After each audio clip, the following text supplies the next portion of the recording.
오늘은 소요리 문답 16문입니다. 제목은 왜 아담의 죄가 우리의 죄가 되는가? 굉장히 흥미로운 제목이죠. 교회를 다니기 시작하면 가장 많이 듣는 말 가운데 하나가 우리가 죄인이다라는 고백입니다. 우리가 살아가면서 이제 알게 모르게 죄를 짓고 살아갑니다. 이것은 우리가 태어날 때부터 죄의 속성을 지니고 있기 때문입니다.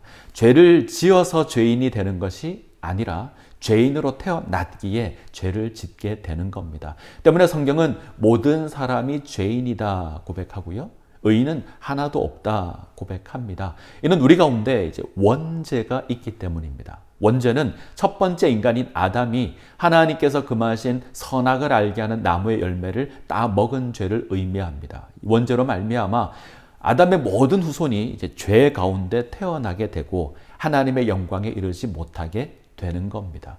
자, 오늘은 이 원죄에 대해서 한번 살펴보도록 하겠습니다. 자, 먼저 소요리 문답 16문을 보면 자, 이렇게 되어 있습니다. 모든 인종은 아담의 첫 범죄 중에 타락하였는가? 아담으로 더불어 언약을 세운 것은 저만 위한 것이 아니요 그 후 자손까지 위한 것이므로 그로부터 보통 생육법으로 출생하는 모든 인종은 모두 그 안에 있어서 그의 첫 범죄에 참여하여 그와 함께 타락하였다. 자, 하나님께서 아담과 언약을 맺을 때 아담 한 사람과 언약을 맺은 것은 아닙니다. 그의 자손들을 다 포함하여 언약을 맺었습니다. 때문에 아담의 죄가 모든 인류의 죄가 된다. 이것이 소요리 문답의 이야기입니다. 자, 어떻게 생각을 하십니까?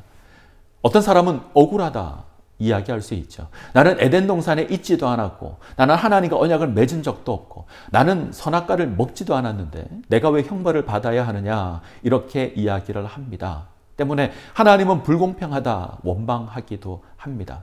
자, 오늘은 이 원죄에 관계된 이 두 가지 이론을 생각해 보고자 합니다. 하나는 실제론입니다. 자, 우리는 에덴 동산에 있지도 않았고 선악을 따먹은 적도 없지만 실제로 아담 안에 존재하고 있었다라는 것이 실제론입니다. 그래서 아담이 죄를 지었을 때 우리도 죄를 지은 것이다 이렇게 이야기를 하고요. 자, 또 한 가지 이론은 대표설입니다. 아담이 인류의 대표로 하나님과 언약을 맺었다는 겁니다. 따라서 아담이 인류의 대표로 죄를 지었기 때문에 그 결과 모든 사람이 죄인이 된다라는 것이 이 대표설입니다. 다음 몇 가지 예가 도움이 될 수 있을 것 같습니다. 자, 살 집을 구하기 위해서 아버지가 전세 계약을 맺습니다. 자, 전세를 체결하고 대금을 치르게 되면 모든 가족이 그 집에서 살 수 있는 권리를 지니게 되죠. 만약 집주인과 특별한 규칙을 정했다면 모든 가족이 그 규칙을 지켜야 합니다. 자녀들은 직접 계약을 맺지 않았지만 집에서 살 수 있는 권리가 있고 나아가서 규칙을 지킬 의무도 지니게 됩니다. 이는 아버지가 대표로서 계약을 맺었기 때문입니다. 자, 2002년 월드컵 때 우리나라는 4강에 드는 놀라운 성적을 거두었습니다. 이때 축구 선수들은 우리나라를 대표하는 선수들이었고, 자, 그들이 이겼을 때 모든 국민이 함께 기뻐했습니다. 이는 그들이 우리의 대표이기 때문입니다. 자, 이렇게 생각하는 건 어떨까요?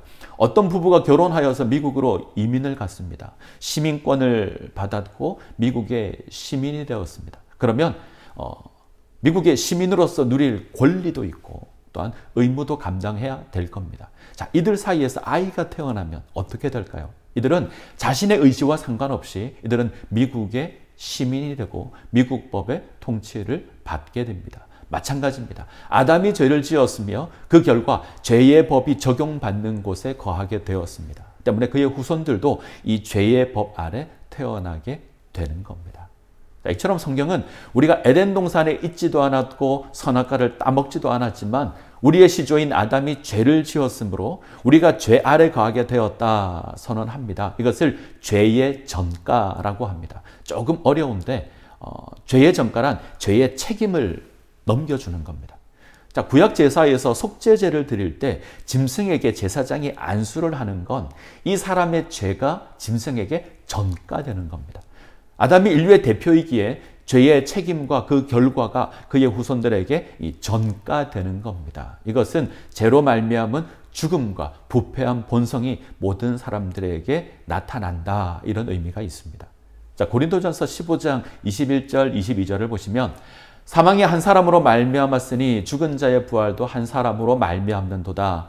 아담 안에서 모든 사람이 죽은 것 같이 그리스도 안에서 모든 사람이 삶을 얻으리라. 성경은 한 사람의 죄로 말미암아 모든 사람이 사망에 이르렀다, 임하였다 선언합니다. 동시에 또 다른 한 사람의 순종으로 말미암아 모든 사람이 생명에 이르게 되었다 선언합니다. 이분이 바로 예수 그리스도입니다.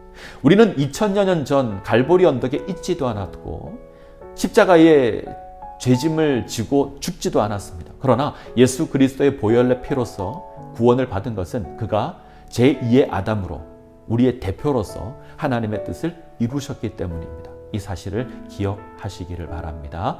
자, 마지막으로 소요리문답 16문 다시 읽고 마치도록 하겠습니다. 모든 인종은 아담의 첫 범죄 중에 타락하였는가? 아담으로 더불어 언약을 세운 것은 저만 위한 것이 아니요 그 후 자손까지 위하여 하신 것이므로 그로부터 보통 생육법으로 출생하는 모든 인종은 모두 그 안에 있어서 그의 첫 범죄에 참여하여 그와 함께 타락하였다. 기도하겠습니다. 사랑과 은혜가 풍성하신 하나님, 죄와 허물로 죽은 우리를 구원하여 주시니 감사를 드립니다. 아담 안에서 범죄하여 하나님 없는 인생을 살아갈 수밖에 없는 그런 인생이지만 하나님께서 저희들을 기억하여 주시고 예수 그리스도를 이 땅 가운데 보내주시어 구원하여 주시니 감사드립니다.